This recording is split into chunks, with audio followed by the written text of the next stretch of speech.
Nintendo's dominance in the handheld gaming market was practically the main pillar supporting the company's business in the 2010s, which must have played a major role in the design of the Nintendo Switch. Both the Nintendo DS and the Nintendo 3DS rank as two of the most successful consoles of all time, handheld or otherwise, and a large part of their success boils down to the impressive library of software available for each. Considering the impressive array of RPGs available for the Nintendo DS, the number of RPGs that would arrive on the 3DS should have come as no surprise. But, as it turns out, the 3DS would almost outdo its predecessor in that department, ultimately being host to a staggering number of role-playing games, many of which are some of the best available ports of some of the genre's more timeless classics. One of the main advantages that the 3DS and DS have over other consoles is their dual-screen setup, which many developers put to great use in both consoles' best titles. The RPGs on the 3DS are no exception, with many games displaying vital combat information or menu UI on the bottom screen, freeing up the top screen for gameplay without any semblance of visual clutter. More than an improved presentation though, some of the best RPGs on the Nintendo 3DS fully integrated the system's more unique features into their gameplay, whether that be the real-time cartography of the Etrian Odyssey games, or quickly hopping between parallel timelines in Radiant Historia. So, with that out of the way, here are our picks for the best RPGs on the Nintendo 3DS. Both a fan favorite Tales game and the one title in the series to make its way to the Nintendo 3DS, Tales of the Abyss is an easy recommendation for any RPG fan. Like most Tales games, Tales of the Abyss's story and characters may be a little too formulaic and familiar for their own good, but that's not to say that they're without charm, as many of the protagonists in Abyss rank as some of the best in the series, something that becomes increasingly important as you spend more and more time getting to know them and flesh out the interpersonal dynamics of the team using skits.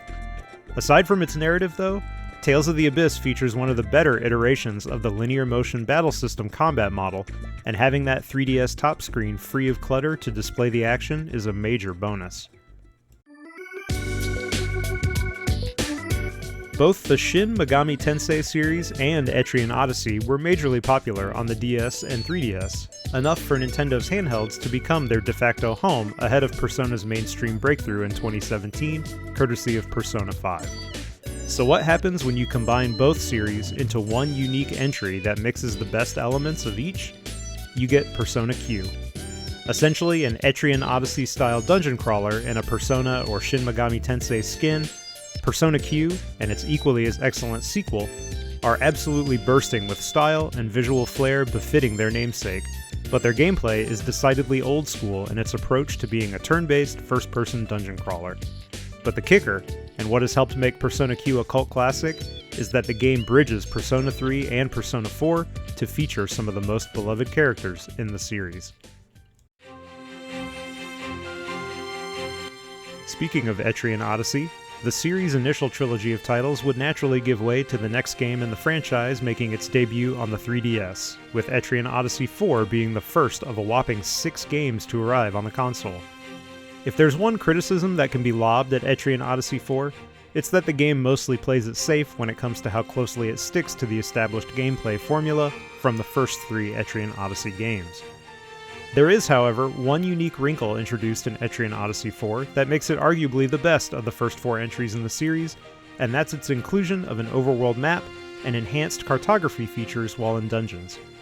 Ultimately, it's still the same first-person dungeon crawler that the older Etrian Odyssey games are, but it also happens to be the best and most refined of them. The first and only game in the series to release as an exclusive for the Nintendo 3DS, Shin Megami Tensei 4 is a unique entry. In addition to its 3DS exclusivity, the game also stands apart from other entries thanks to its narrative not sharing any connection with the other games in the franchise, allowing the developers to get creative with the game's plot and characters in a way that was intended to please longtime fans of the series. In terms of its gameplay though, Shin Megami Tensei 4 is an SMT game through and through, including featuring the iconic press-turn battle system, and an impressive number of demons to recruit and fuse with one another, creating ever more powerful demon allies in the process. And considering its medieval setting, it's also hard not to see a little bit of Shin Megami Tensei 4 influence in the amazing Metaphor Refantatio. At this point, it seems like the Fire Emblem series has a bit of a predictable pattern. After one or two major entries that push the series forward and evolve the franchise's mechanics, the Fire Emblem series likes to return to its roots with a game that focuses squarely on the main reason most people play these games in the first place: the rock-solid tactical combat. So, after the excellent Fire Emblem Awakening and its spiritual successors in the Fire Emblem Fates games, Fire Emblem turned back the clock to a simpler time, remaking one of the series' most classic and beloved entries for the 3DS with Fire Emblem Echoes: Shadows of Valentia. A 3DS remake of Fire Emblem Gaiden, Shadows of Valentia might not have all the bells and whistles that Awakening and Fates players had come to expect, but it absolutely has some of the all-time greatest combat and encounter design of the series, enough to stand as the most underrated Fire Emblem game on the 3DS. The mix between an action RPG and a city builder has been attempted before, with ActRaiser on the SNES standing out as an exemplar of how it can and should be done. But what other games that have attempted to replicate ActRaiser's success, but failed at, is managing to perfectly balance those disparate halves into something cohesive, and that's what makes Ever Oasis so special. Clearly indebted to both ActRaiser and The Legend of Zelda, Ever Oasis is a breezy action RPG with just enough meta progression facilitated by its city-building elements to make it feel like its combat and exploration almost take a back seat to helping rebuild a struggling oasis and cleansing the surrounding area of monsters. It's not overly difficult, and the gameplay can err on the side of almost being too simple, but that's sometimes just what you want from a solid ARPG, and it's exactly what Ever Oasis delivers. As someone who loves both turn-based tactics games and the Shin Megami Tensei and Persona series, the Devil Survivor titles are perhaps my favorite non-Persona spin-offs in the larger Megami Tensei umbrella, and Devil Survivor 2 is a marked improvement over its predecessor. Originally released on the Nintendo DS, Devil Survivor 2 would end up receiving a remaster for the Nintendo 3DS, just like its predecessor did, which also happens to include a ton of additional restored content cut from the original release. The crux of Devil Survivor 2 is its excellent turn-based tactical combat,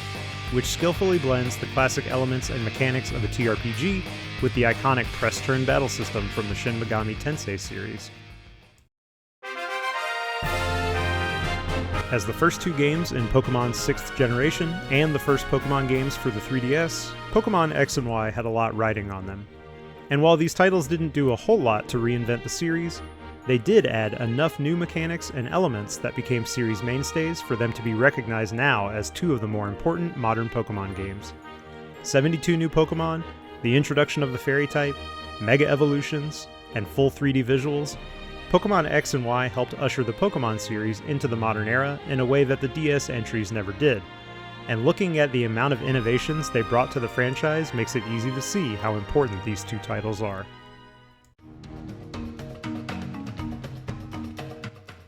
Much like Chrono Trigger, the other great time-traveling RPG, Radiant Historia was an incredible DS RPG that was only made better with its 3DS re-release, Radiant Historia Perfect Chronology.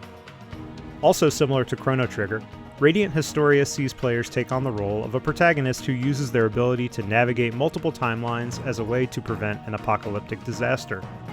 But where these two titles greatly differ is in their combat and use of time travel as a gameplay mechanic. Radiant Historia goes more in-depth in terms of players' ability to jump back and forth across timelines to see how different choices play out. Combat is similarly complex, mixing elements of classic turn-based tactical battling to create an addictive system where each encounter is actively fun to play through. The Dragon Quest series was able to have a nice little boost in popularity thanks to several classic entries making their way to the Nintendo DS. So it makes perfect sense that Square Enix would keep that momentum up on the 3DS ahead of the release of Dragon Quest XI. The best of the 3DS Dragon Quest games also happens to be one of the fan-favorite titles in the series, Dragon Quest VIII, and it looks and runs great on the 3DS, even compared to the original PS2 version. Dragon Quest VIII is what amounts to pure comfort food as far as RPGs go, and it doesn't do a whole lot to differentiate itself from either its predecessors or its sequels, but it nails the fundamentals of what makes a good RPG in a way that cements it as a must-have on the 3DS. Years before the title would ever release in the West, Japanese players had a total of 3 different versions of Bravely Default on the 3DS, which only served to help the game achieve a sort of mythical status. Thankfully, Square Enix and Nintendo would partner together to bring the definitive edition of the title to the West as simply Bravely Default, allowing Western players to get in on its excellent homage to old-school JRPG mechanics, storytelling, and aesthetic.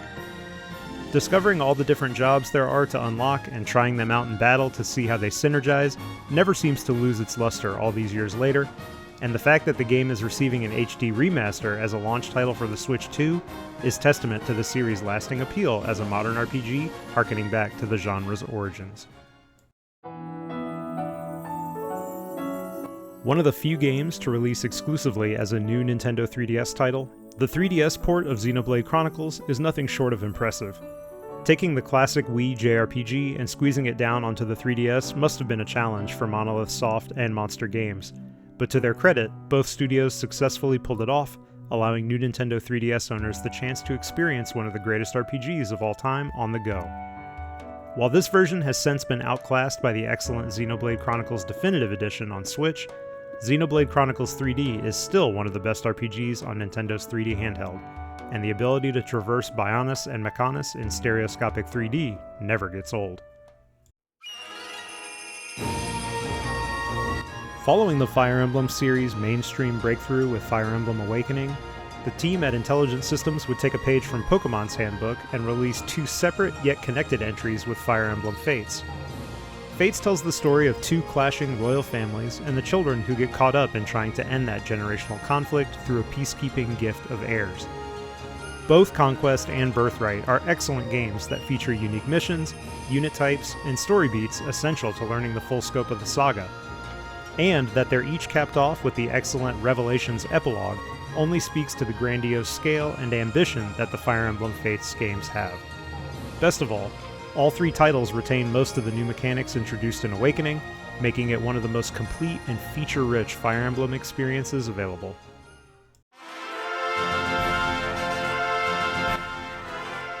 While my personal favorite Pokemon games on the 3DS might be Sun and Moon, there's no denying that many longtime fans prefer the system's remakes of Ruby and Sapphire, and for good reason.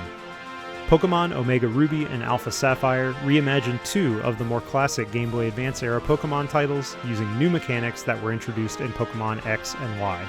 and the result is an experience that feels both familiar and fresh, blending classic game locations and rosters with modern mechanics and presentation. It would have been nice to see Emerald get the same remake treatment, but it's hard to deny that both Omega Ruby and Alpha Sapphire have some of the best Pokemon rosters in the series, and their place as 2 of the best-selling 3DS games underscores that point. The Fire Emblem series suffered through years of relative obscurity in the West despite having a fervent cult following in its native Japan, but was finally able to break into the mainstream with the excellent Fire Emblem Awakening. According to its developers at Intelligent Systems, Fire Emblem Awakening was a bit of a last-ditch effort to see the series become successful in the West, with Nintendo explicitly stating that if Awakening didn't perform well, it would remain a Japanese-exclusive franchise. Of course, Awakening didn't just do well, it helped bring an impressive amount of new players over to the 3DS. It served as a bona fide system seller, and stands as perhaps the greatest entry in the long-running Fire Emblem series. Awakening helped save the Fire Emblem franchise from future obscurity, and it ultimately paved the way for the incredible Fire Emblem Three Houses on Switch. As a result, it remains the greatest RPG on the 3DS and one of the best TRPGs ever made. That's going to wrap up our list of some of our favorite RPGs on the Nintendo 3DS, which was hard to keep to just 15 games. We're sure to have left out someone's favorite RPG as a result, so let us know which titles we missed in the comments below, and sound off with your favorite role-playing games on the 3DS. And as always, don't forget to like, subscribe, and ding the notification bell for more content from Cheat Code Central.